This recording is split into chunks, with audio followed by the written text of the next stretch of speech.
ఉందా లేదా అనేది అనుమానాలు ఉన్నాయి అధ్యక్ష. ఎందుకంటే ధరణి పోర్టల్ తీసుకొచ్చి అతిపెద్ద భారతదేశంలోనే అతిపెద్ద కుంభకోణంగా అభివర్ణించినటువంటి ధరణి వల్ల కోట్లాది మంది నష్టపోవడం వల్ల ఈరోజు మరి టీఆర్ఎస్ ప్రభుత్వానికి బుద్ధి చెప్పి టీఆర్ఎస్ ప్రభుత్వాన్ని ఓడించడానికి ప్రధాన కారణమైనటువంటి ధరణి పోర్టల్ వల్ల ఈరోజు వారు మరి ఓడిపోవడం జరిగింది. నేను ఒకటే తెలియజేస్తా ఉన్నా అధ్యక్ష, గతంలో దీంట్లో ఎన్నో కుంభకోణాలు ఉన్నాయని మొన్ననే గౌరవ ఉప ముఖ్యమంత్రి బట్టి విక్రమార్క గారు కూడా చెప్పారు. దాదాపు 2,50,000 కోట్ల రూపాయల కుంభకోణం ఉంది. దీంట్లో టీఆర్ఎస్ నేతలంతా కూడా ఈ కుంభకోణంలో భాగస్వాములు అని చెప్పి బట్టి విక్రమార్క గారు చెప్పారు. మేము ఒకటే అడుగుతా ఉన్నాం, మరి ఇంత పెద్ద కుంభకోణం అని భారతదేశంలోనే అతిపెద్ద కుంభకోణం అని అభివర్ణించినటువంటి ఈ ధరణి పోర్టల్ని మరి ఎందుకు దీని మీద జరిగినటువంటి అవకతవకల మీద మీరు సిబిఐ ఎంక్వైరీకి ఇవ్వడం లేదు? మరి గౌరవ మంత్రి శ్రీనివాసరెడ్డి గారు చెప్పాల్సిన అవసరం ఉన్నది. అంతేకాదు, మీరు ఈ భూభారతి చట్టం తీసుకురావడం వల్ల లబ్ధి కన్నా మరి మీరు ఎందుకని చెప్పేసి మరి ల్యాండ్ టైటిలింగ్ యాక్ట్ని మీరు తీసుకురావడం లేదు మరి సభకు తెలియజేయాలి. ఎందుకంటే భారతదేశంలో ఎన్నో రాష్ట్రాలు మరి ల్యాండ్ టైటిలింగ్ యాక్ట్ కోసము కసరత్తు చేస్తున్నటువంటి సమయంలో మీరు ఈరోజు భూభారతి అని చెప్పేసి కొత్త తీసుకొని యాక్ట్ తీసుకొచ్చారు. ఈ భూభారతి కేవలం మరి హారతి కోసమా, భూ హారతి కోసమా, నిజంగానే భూభారతి మీరు దేనికోసం తీసుకొస్తా ఉన్నారో మరి తెలియాల్సిన అవసరం ఉన్నది.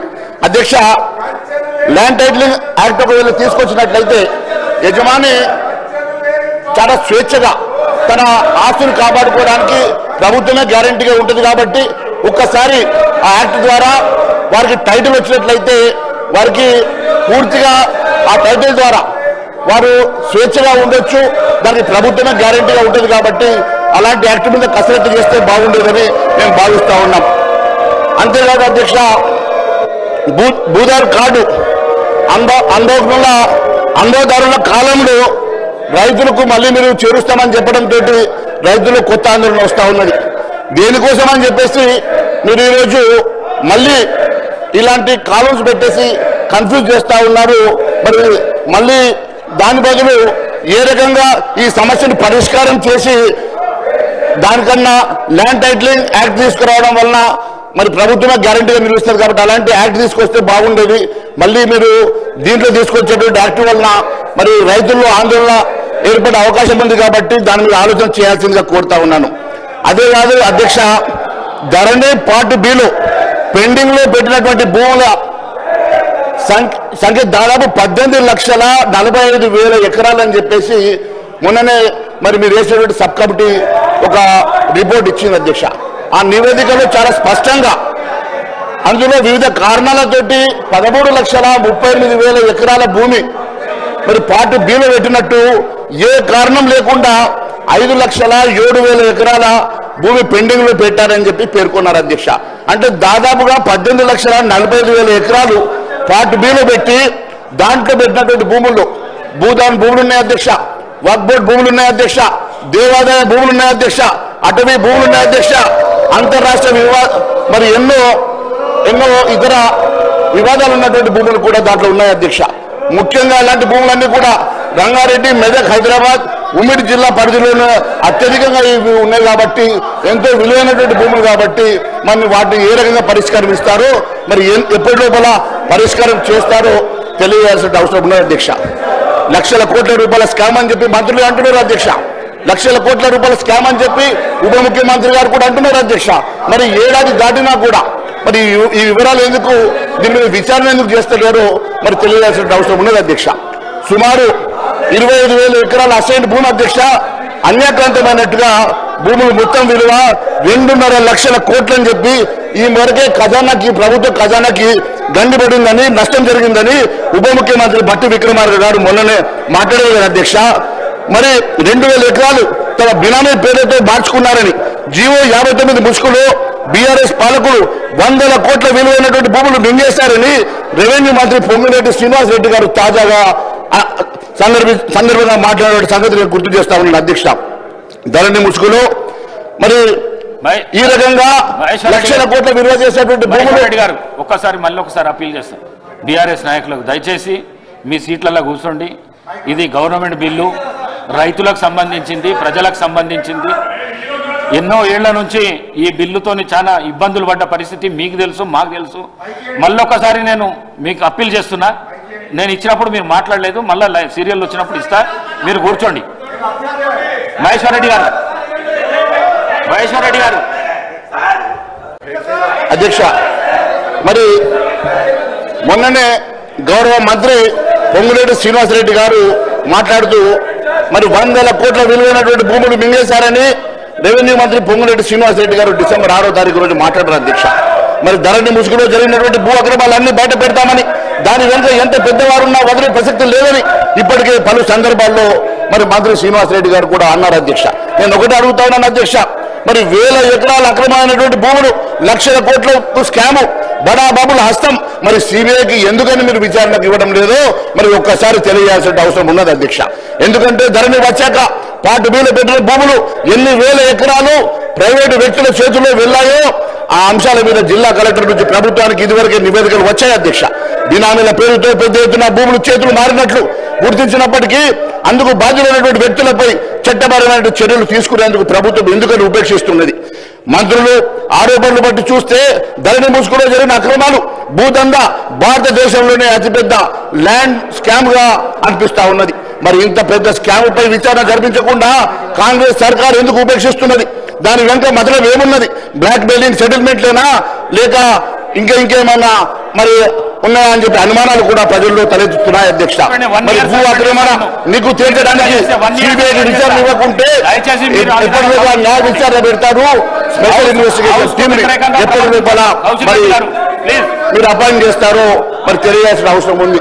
మొన్ననే ముఖ్యమంత్రి గారు ఓఆర్ఆర్ అంశం లోపల అప్పటికప్పుడు సిట్కి విచారణకు ఇచ్చినట్టుగా దీని మీద ఎందుకని విచారణ జరిపించడం లేదో తెలియాల్సిన అవసరం ఉంది అధ్యక్ష. ఎందుకంటే అధ్యక్ష, నేను జనరల్ సినిమాలు చూడను అధ్యక్ష. మొన్ననే పిల్లలు ఏదో సినిమా పెడితే చూశాను అధ్యక్ష. అదేదో లక్కీ భాస్కర్ అంటే అధ్యక్ష. ఆ సినిమా పిల్లలు పెడితే చూస్తూ ఉండగా ఒకటి హీరోకి ఒక సందేహం వచ్చింది అధ్యక్ష. ఏదో పాప అవసరానికి ఎవరు వచ్చి కలవడానికి వచ్చారు అధ్యక్ష. వస్తే ఆయనకు ఇష్టం లేక దాన్ని వాళ్ళ ఆఫీసర్కి చెప్తామనే లోపల ఆయన కొడుకుని తీసుకొని తల్లి వచ్చింది అధ్యక్ష. తల్లి వచ్చి ఆ చాక్లెట్ ఏదో దొంగతనం చేసిండు, పక్కడు బ్యాగ్ దగ్గర తీసుకున్నాడు. అది చూసినటువంటి వాడికి సగం చాక్లెట్ మన కొడుకు ఇస్తా అంటే మన కొడుకు సగం చాక్లెట్ తీసుకొని తింటున్నాడు అని అంటే బాబుని అడిగింది అధ్యక్ష తల్లి. ఎందుకురా మరి అట్లా సగం చాక్లెట్ తీసుకున్నావు? టీచర్ చెప్తాయంటే, టీచర్ చెప్తే నాకేమో వస్తుంది అధ్యక్ష, టీచర్ చెప్తే ఆ చాక్లెట్ మొత్తం మా పిల్లలు చూపిస్తుంది, అదే మేము ఇద్దరు కాంప్రమైజ్ అయినాం కాబట్టి నాకు సగం చాక్లెట్ వచ్చిందని చెప్పింది అధ్యక్ష. అదే మాదిరిగా మీ ఆలోచన ఏమున్నదో ప్రజలకు చెప్పాల్సిన అవసరం ఉన్నది అధ్యక్ష. ఈ రకమైనటువంటి సెటిల్మెంట్ల కోసం ఏమన్నా ఆలోచన చేస్తున్నారా? నిజంగానే మీకు చిత్తశుద్ధి ఉంటే దాంట్లో జరిగినటువంటి అవకతవకల మీద మీకు న్యాయ విచారణ జరిపించాలంటే మీరు న్యాయ విచారణ జరిపిస్తారా? లేని పక్షంలో సిబిఐకి ఇస్తారా? లేని పక్షంలో సిట్ వేస్తారా? లేని పక్షంలో ఏ రకమైనటువంటి నిర్ధారణ జరుపుతారో ప్రజానీకానికి చెప్పాల్సిన అవసరం ఉందని తెలియజేస్తా ఉన్నాను అధ్యక్ష. అంతేకాదు అధ్యక్ష, భూభారతి చట్టం ద్వారా ధరణి తప్పిదాలను దిద్దుబాటు ఎప్పటి లోపల చేస్తారు అధ్యక్ష. మరి మీరే చెప్తా ఉన్నారు, ఇన్ని లక్షల ఎకరాల భూమి అన్యాక్రాంతమైందని చెప్పారు కదా అధ్యక్ష. దాని వివరాలు ఎక్కడన్నా బయట పెట్టిందా అధ్యక్ష? అధ్యక్ష? మరి ఎంతమంది 20 లక్షల మంది రైతులకు అన్యాయం జరిగిందని చెప్పినటువంటి మరి మంత్రి గారు 20 లక్షల మంది రైతులు ఎవరు? వారి జాబితా ఎందుకు బయట పెట్టలేదు అధ్యక్ష? మరి ఇన్ని లక్షల ఎకరాల భూమి అన్యాక్రాంతమైతే ఇన్ని లక్షల ఎకరాల భూమి అన్యాక్రాంతమైనటువంటి వివరాలు ఎందుకు మీరు మీ వెబ్సైట్ లో పెట్టడం లేదు అధ్యక్ష? ధరణి వల్ల నష్టపోయిన రైతుల వివరాలు ఎక్కడున్నాయి? వారు ఏడాది కాలం జరిగినా దాని మీద న్యాయ విచారణ జరపలేదు, దాని వివరాలు బయట పెట్టలేదంటే దీని వెంట ఉన్న మతలు ఏంది అధ్యక్ష? అంతేకాదు అధ్యక్ష, సమగ్ర భూ కవతల సర్వే ఆధారంగా భూ హక్కులు కోల్పోయిన రైతులందరికీ న్యాయం చేస్తామని ఇప్పటి వరకు ఎంతమందికి న్యాయం చేస్తుంది అధ్యక్ష? మీరు ఇచ్చినటువంటి మేనిఫెస్టోలో పెట్టినటువంటి అంశాలే కానీ మీరు మరి అనేక సందర్భాల్లో మాట్లాడినటువంటి అంశాలు కానీ ఏవి కూడా మీరు అటెండ్ చేయకుండా కేవలం మీరు ఏ రకంగా పేరు మార్చి మీరు చేస్తున్నటువంటి మతలం ఏంది, దీనివల్ల రైతులకు జరుగుతున్నటువంటి న్యాయం ఏందో తెలియజేయాల్సిన అవసరం ఉంది అధ్యక్ష. ల్యాండ్ కమిషన్, ల్యాండ్ ట్రిబ్యునల్ ఎప్పటిలో ఏర్పాటు చేస్తారో చెప్పడం లేదు.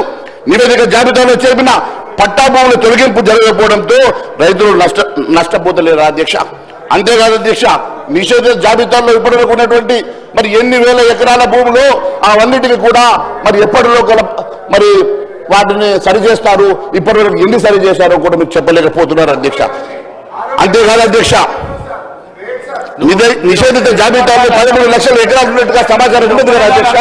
మరి 13 లక్షల ఎకరాలు వాటిలో కొన్నైనా ఇప్పటి వరకు తొలగించిండ్రా, కొన్నైనా ఇప్పటి వరకు వాటిని సరిచేసే ప్రయత్నం చేసిరని అడుగుతా ఉన్నాను అధ్యక్ష.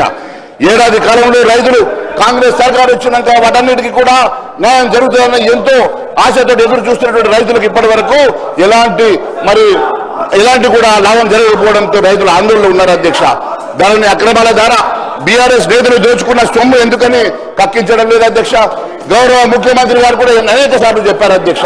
నేను ఒకటి అడుగుతా ఉన్నాను, ధరణి పోటీ తీసుకొచ్చినటువంటి కేసీఆర్ అనే కుటుంబ సభ్యులు బీఆర్ఎస్ లీడర్లు పేదల భూములు వారి పేర్ల మీద రాయించుకున్నారని, దాంతో 20 లక్షల మంది ఆసాములు నష్టపోయినారని, కేసీఆర్ దోచుకున్న సొమ్మును కక్కిస్తామని, ఆ సొమ్ముతోని 6 గ్యారెంటీ స్కీములు అమలు చేస్తామని రాహుల్ గాంధీ గారు ఎన్నికల ప్రచారంలో 23 నవంబర్ 17 వరంగల్ ఖమ్మం జిల్లాలో జరిగిన ఎన్నికల ప్రచార సభలో మాట్లాడిన మాట వాస్తవం కాదా అధ్యక్ష?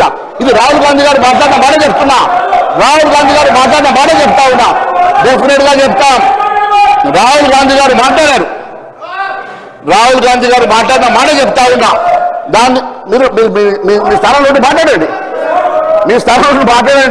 హరీష్ రావు గారు మీకు మాట్లాడాలంటే మీరు మాట్లాడండి.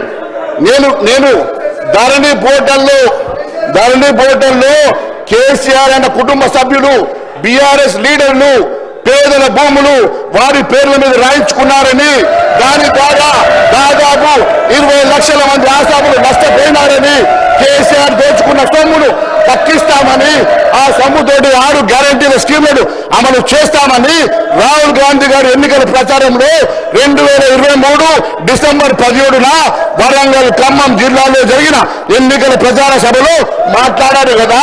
మరి దాని సంగతి ఏమైందని మాత్రమే అడుగుతున్నా. ధరణి పోర్టల్ ద్వారా పేద భూములు నాక్కున్నటువంటి బీఆర్ఎస్ నేతలు ఎవరు ఎందుకని వెల్లడించడం లేదు అధ్యక్ష? ధరణి పోర్టల్ ఇప్పటికీ కేసీఆర్ సర్కార్ 2020 నవంబర్ 29న ప్రారంభించి అప్పటికే మూడేళ్ల కాలంలోనే నవంబర్ 23 వరకల్లా లక్షల ఎకరాలు బీఆర్ఎస్ లీడర్లు పేద రైతులు బెదిరించి తమ పేర్ల మీద రిజిస్ట్రేషన్ చేయించుకున్నారని ఆరోపణలు ఉన్నాయి.